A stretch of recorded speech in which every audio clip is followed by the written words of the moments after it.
Olá, você que se liga na nossa Universidade Comunitária, muito obrigado pela sua audiência. Estamos no ar com mais uma edição do programa das boas notícias da nossa Universidade Comunitária. Por aqui passa tudo o que é destaque na pesquisa, na extensão, nas relações com a comunidade, dentro da missão da nossa Unesc.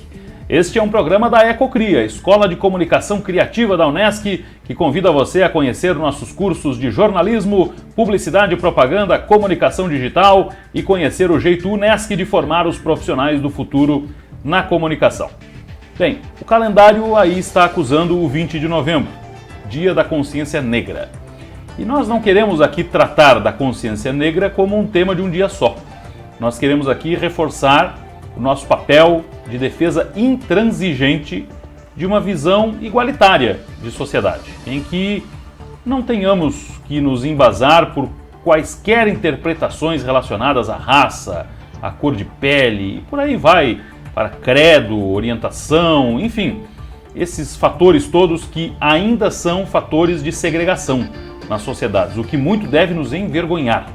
Então hoje, por força do calendário, a gente volta ao assunto, mas como parte de um discurso uníssono de uma sociedade que quer essa visão plena, horizontal da igualdade. Então o programa de hoje, que traz a figura mais indicada que temos aqui na Unesc para trazer esse tema à tona, ele se volta a uma visão igualitária de sociedade. Então o tema de hoje não é o Dia da Consciência Negra, porque vamos chegar a um dia em que não precisaremos mais de um dia, e que teremos a rotina da consciência negra.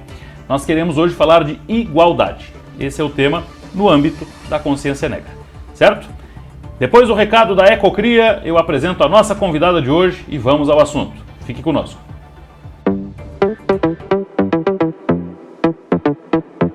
Pensamento criativo questiona as lógicas e dá vida ao novo. Para um mundo onde a única certeza é a mudança, uma nova geração de profissionais.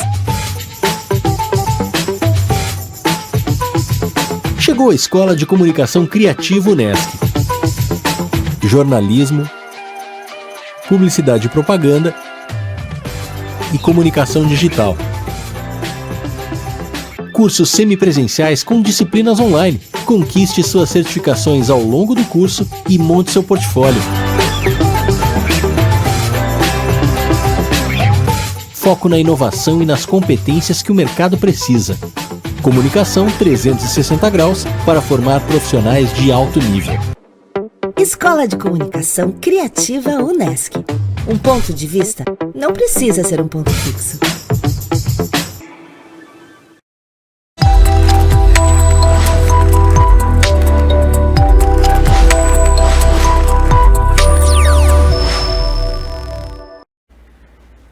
Estamos de volta com o Nossa Unesc, o programa das boas notícias da nossa Universidade Comunitária. E a boa notícia hoje é falar de igualdade, certo? Dia da Consciência Negra, aí está, mas nós queremos tratar desse sonho, né, de uma sociedade igualitária.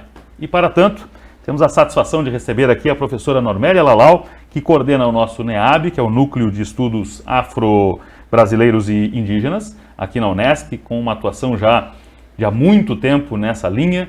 E será que a gente vai chegar, professora Normélia Lalau, num dia, nesse sonho de não precisar mais ter um dia da consciência negra, hein, professora? Obrigado pela presença aqui. Mais uma vez quero agradecer a oportunidade da gente estar falando acerca desse tema, que, bem como colocastes, né, o ideal era que nós não precisaríamos de uma data, né, que nós precisássemos realmente, era de estar traduzindo isso todos os dias, né, durante um ano inteiro, né? E que dia 20 fosse tão somente para a gente relembrar na realidade, né, toda a questão daquilo que se refere à contribuição de homens e mulheres negras e negros, né, que tanto colaboraram justamente para essa questão socioeconômica do nosso país, né? Esperamos realmente que a gente chegue a esse patamar de igualdade, né? E é uma igualdade que a gente vem buscando durante todos esses anos. Veja bem, esse ano, na realidade, são 50 anos, né, da data comemorativa, que é o Dia da Consciência Negra, que para nós traduz não só a busca da igualdade, mas o respeito com relação a essas mulheres, esses homens, né? E a sua cultura, né? E que a gente tem visto que tem havido uma intolerância muito grande com respeito a essa questão cultural deste povo que tanto contribuiu para essa nação. Então, realmente, que não fique somente numa data, né? Eu costumo dizer que é justamente no mês de novembro que aí relembram que as pessoas negras têm o seu valor, né? Que as pessoas negras também são pessoas que conseguem atuar nos vários espaços, muito embora ainda um pouco restrito à questão da estrutura, né?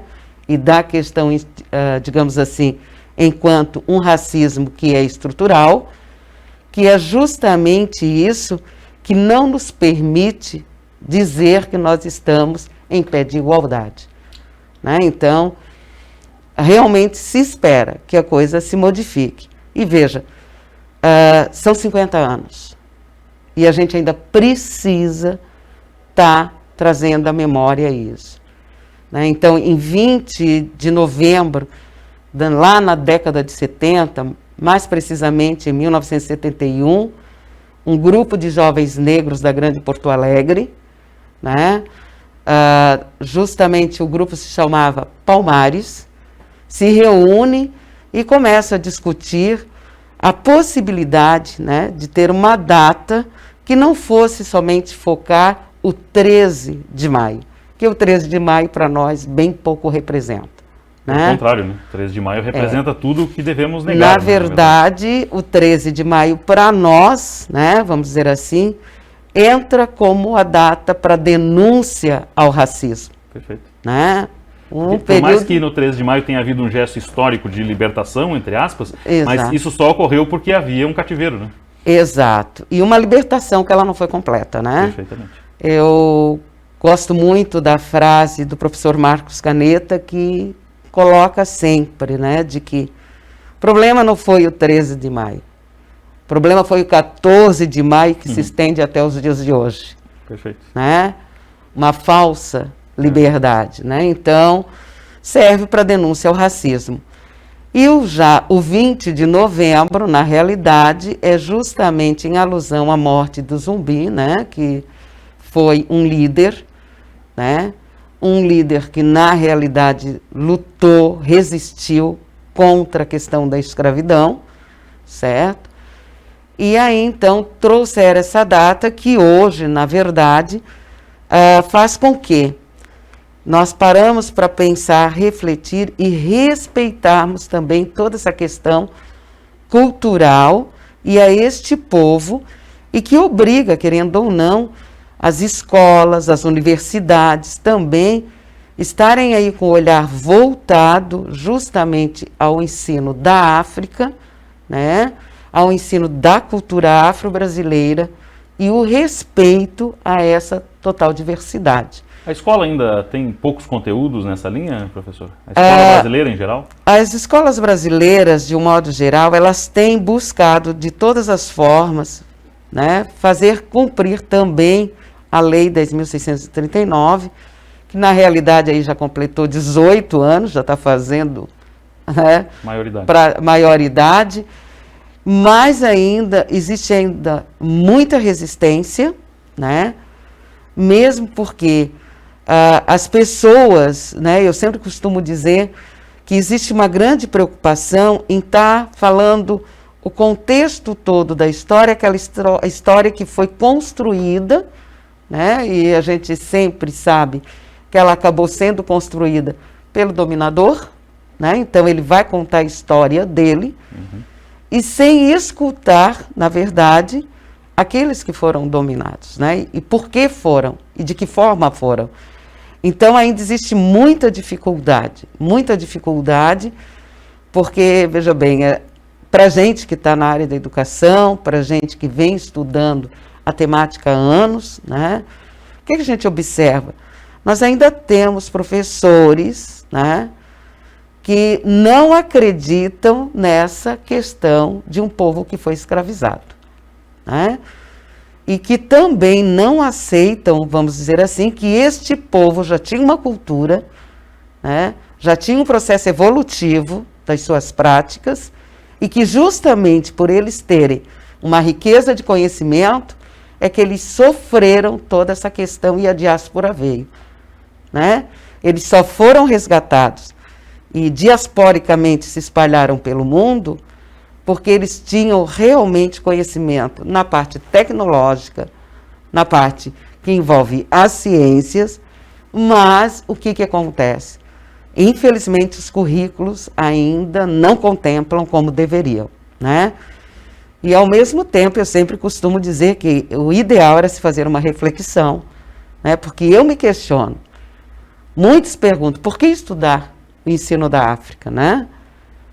E aí eu pergunto, faço a pergunta contrária. Por que eu fui obrigada a estudar a Grécia? Verdade. Né? Então, eu tenho, né, justamente que estudar os outros filósofos, mas eu não posso estudar, então, ou permitir que o educando estude também os filósofos. Ou eu estudo o colonizador e não estudo o colonizado. Exato, os filósofos africanos. Perfeito. Né? Então, é necessário ainda que haja uma conscientização, né, de que nós precisamos nos aprofundar cada vez mais, né? É conhecer a história de outros povos para entendermos o que resultou dessa diáspora e quais foram as contribuições que esses povos trouxeram para as outras nações, né? Professora, e se a gente analisar do ponto de vista, se a gente analisar do ponto de vista da rotina atual da sociedade, não é? A senhora diria que esses espaços que alguns dirão, mas hoje há mais espaços, os negros podem competir em pé de igualdade, ou podem buscar um espaço, melhor dizendo, em pé de igualdade, não é? Isso é uma realidade? Há mais espaços abertos? Os negros estão conseguindo ter acesso a mais espaços, ou isso é ilusório também? Em parte, eu diria que é ilusório. Não que não tenham negros, que tenham condições, né, e que não estejam prontos para a ocupação desses espaços. É a estrutura que não os permite. Olha, Denis, eu costumo dizer que é assim, ó, a estrutura ela está tão bem montada de que é permitido, sim, mas vamos deixar que ele vá até essa linha e que dessa linha ele não passe. Porque eu também costumo dizer, né, de que, na realidade, toda essa questão racial, essa questão do racismo, né, e aí nós temos que parar para pensarmos no seguinte: dentro da sociedade atual, né, o que a gente verifica não é só uma questão de racismo, é uma questão da cor da pele. Né, da cor da pele. E a gente consegue ver isso em todos os espaços, em todos os lugares. Né? Felizmente, a gente está dentro de um universo que busca a pluralidade. Né? A nossa universidade, ela traz isso no seu bojo, o respeito à diversidade, o respeito às diferenças, mas a universidade ela não é composta somente de 2 ou 3 elementos que creem nisso. Né? Tem gente que ainda não crê nessa possibilidade. E aí é que mora o perigo. Né? De não reconhecer o valor e a possibilidade de ter ao seu lado algo que não chegue, digamos assim, entre aspas, a ser o padrão desejável deles.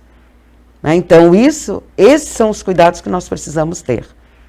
E aí, quando é que a gente vai admitir que essa realidade existe? Né? A gente só vai admitir que essa realidade existe a partir do momento que a gente tenha o verdadeiro conhecimento. E, acima de tudo, que se possa, na realidade, reconhecer o seu lugar de privilégio, que é, na realidade, a questão da branquitude. Né?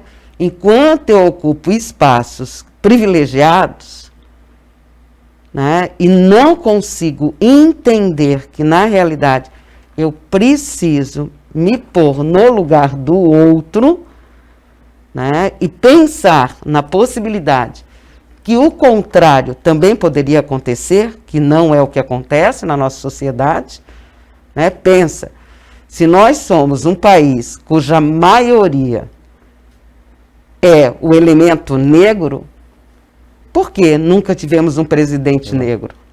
Verdade. O ambiente político é um grande exemplo disso, mas em outros ambientes também. Por que nós não temos grandes grupos empresariais de negros? Por que ainda as nossas crianças e os nossos jovens adolescentes ainda se defrontam com um quadro, o qual eu passei, de que de repente na minha sala, eu, a única negra. Comum isso, né, professor? Muito comum. No colégio, em um colégio que eu estudei, pasme, né? Nós éramos em 5 pessoas negras. Quem eram esses 5? Do colégio inteiro, no meu ensino médio. Quem eram esses 5? Meu irmão, eu, um primo, uma prima e uma garota que não era parente.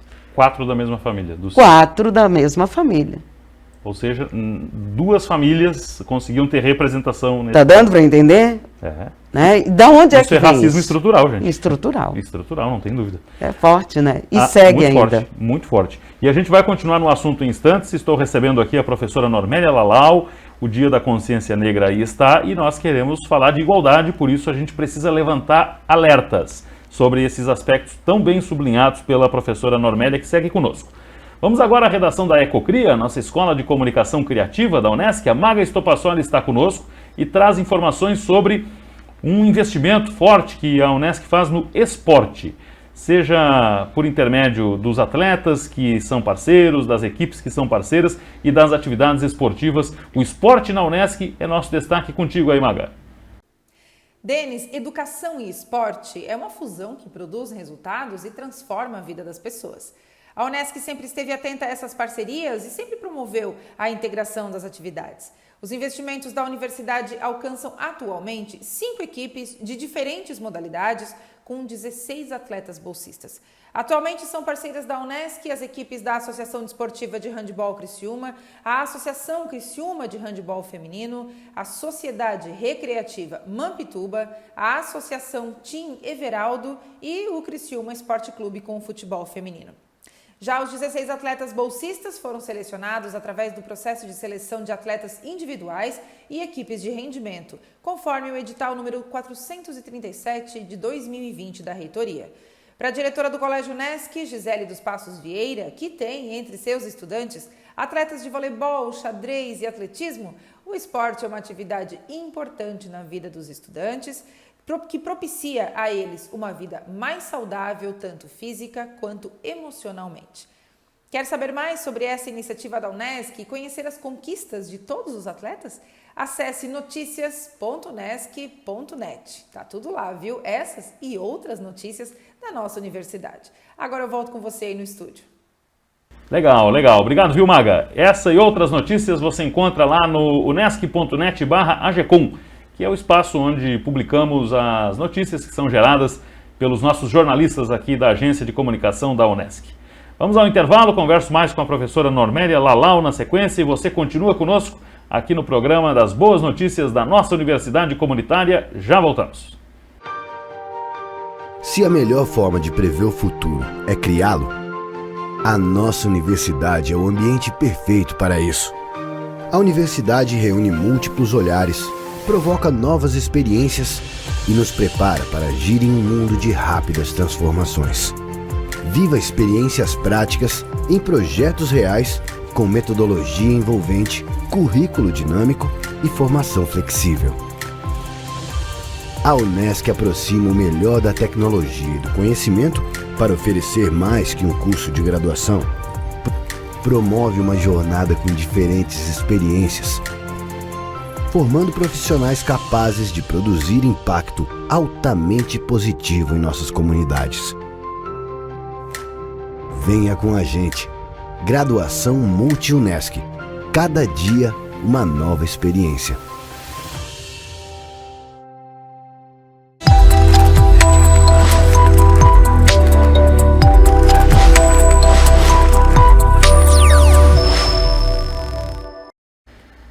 Estamos de volta com o Nossa Unesc, o programa das boas notícias da nossa universidade comunitária. A professora Normélia conosco, e nós temos, nos últimos dias aqui, nessa faixa do programa, apresentado alguns depoimentos de alunos nossos que são estudantes do Unesc Virtual, nosso sistema EAD de ensino aqui da Unesc.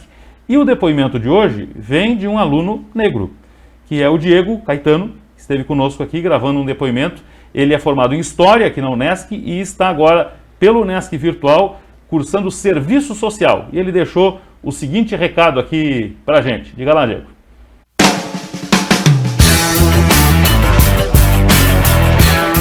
Sou Diego Luiz Caetano, participo da minha segunda experiência na Unesc, formado em História.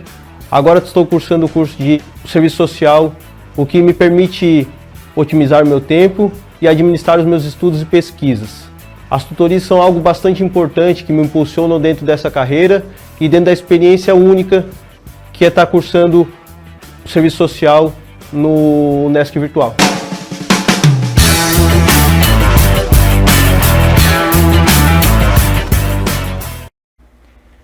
Muito bem, tá aí a dica. Obrigado, viu, Diego? Bons estudos para você com o nosso Unesc Virtual. A gente acabou de ver um aluno nosso aqui da Unesc negro, mas ainda são poucos, né, professora?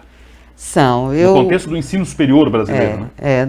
No contexto do ensino brasileiro, né, digamos assim, e também, olhando para dentro da nossa Unesc, eu sempre costumo dizer, nós temos até quem circula, né, pelo espaço da Unesc, digamos, enquanto na questão que agora já estamos querendo retomar, que é o presencial, mas antes mesmo da pandemia, via-se um número aí bastante, digamos assim, significativo de meninos e meninas negras circulando nesse espaço. Porém, quem eram a grande maioria, né? Sempre costumo dizer que são aqueles negros que vêm aí contemplar as políticas internacionais da Unesc. Né? Meninos e meninas angolanos, né? Vê a escola de imigrantes, que eu acho também sensacional. Porém, uma das coisas que mais me preocupa, Denis, e que eu sempre questiono, e os nossos meninos negros da nossa cidade, do nosso estado, do nosso país, onde eles estão? O Diego é um garoto que eu já conheço há algum tempo, né? A gente fica muito feliz dele também estar aqui agora cursando mais um curso, mas assim, a gente gostaria que tivessem mais Diegos, mais Marias, mais Joãos, né?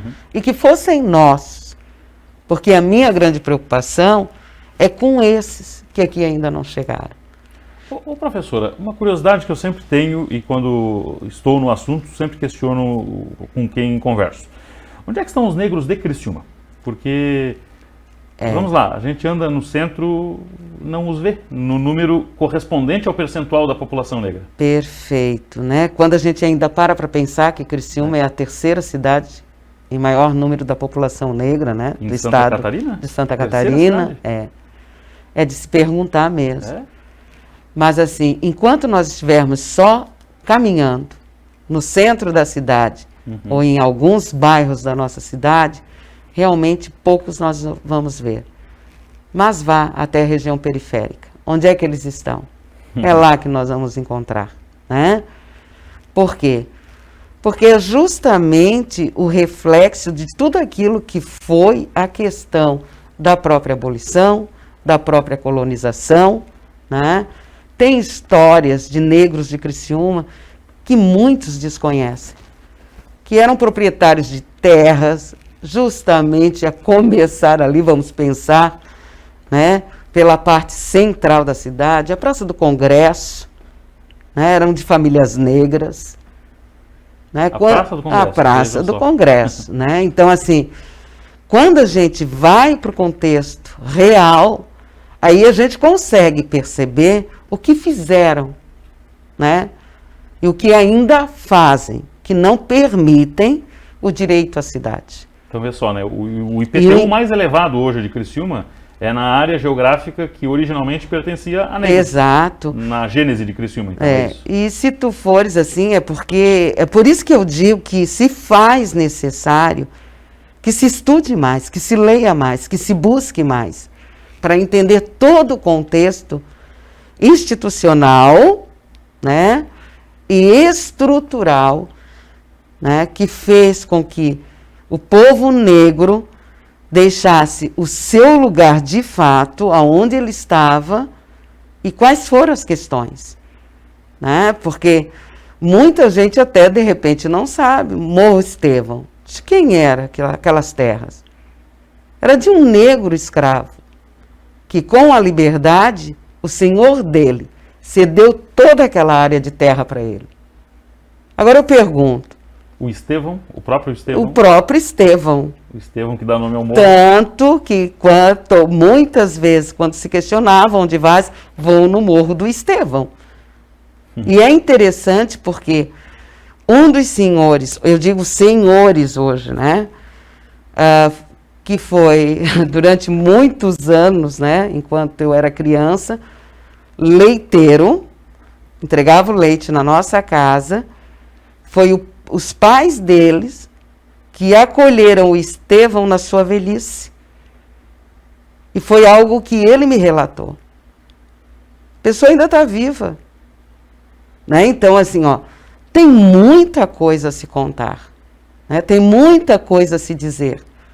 E é um povo que luta, é um povo que resiste, que busca, mas que, de algum modo, deram um jeito de invisibilizar e encurralá-lo, né?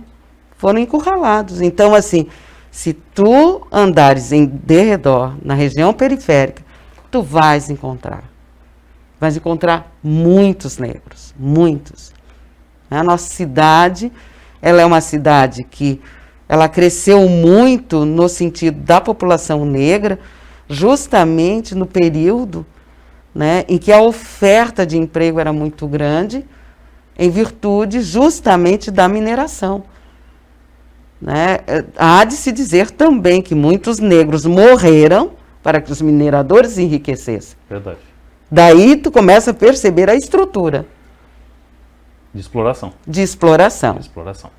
Professora, o assunto é vastíssimo. Muito. E eu quero que a gente crie entre nós aqui uma cultura de não tratar desse assunto só nessas épocas, então me comprometo com a senhora que o convite será renovado em N ocasiões para que apanhemos outras vertentes tão interessantes quanto essas que trazem à tona da nossa sociedade, da nossa rotina, para que você aqui em Criciúma, que está andando aí pelas ruas, que está vendo determinadas situações, que não sabia essa do Morro Estevão, nem essa da Praça do Congresso, e que aprendeu tanto quanto eu aprendi hoje aqui com a professora Normélia, que a gente troque a necessidade de debater algo que nem se precisa debater, né, que é a consciência negra. Perfeito. E que a gente troque isso por uma efetiva consciência de igualdade constante, é o que queremos. Professora, ok. Parabéns pelo trabalho, uma honra recebê-la aqui, muito obrigado. Obrigada, eu que agradeço a oportunidade e eu farei com muita satisfação todas as vezes que me chamarem. Que bom, okay? E será frequente isso. Muito obrigado. Obrigada, professora Normélia Lalau fez conosco o programa de hoje, que pontuou o Dia da Consciência Negra. Muito obrigado pela sua audiência. Continue conosco aqui na nossa Universidade Comunitária. Até a próxima.